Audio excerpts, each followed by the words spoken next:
पातसम्पदमासुरीं दैवी सम्पद्विमोक्षाय निबन्धाय सुरीमता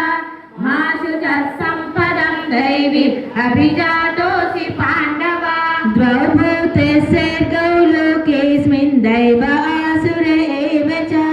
दैवो विस्तरशः प्रोक्त आसुरं पार्थ मे शृणु प्रवृत्तिं च निवृत्तिं च जनान विदुरासुराः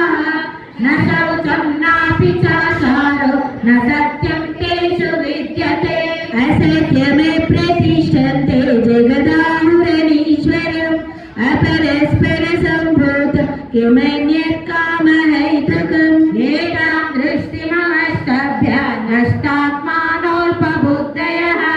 प्रभवन्त्युग्रकर्माणः क्षयाय जगतो हिताः काममाश्रित्य दुष्पूरं दम्भमानमतान्विताः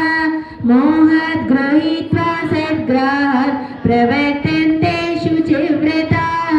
चिन्तामपरिमेयान् च प्रलयान्तामुपाश्रिताः कामोपभोगपरमाः एतावदिति निश्चिताः आशापाशशतैर्बद्धाः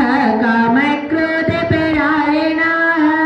ईयन्ते कामभोगात् अन्यायेनाथ संशयान् इयमद्य मया लब्धम् इमं प्राप्स्ये मनोरथम् इदमस्तीदमपि मे भविष्यति पुनर्धनम् पतन्ति नरकेषु च आत्मसम्पादितास्तब्धा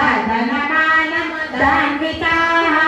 यजन्ते नाम यज्ञस्य दम्भेनाविधिपूर्वकम् अहङ्कारं बलं दर्पं कामं क्रोधं च संश्रिताः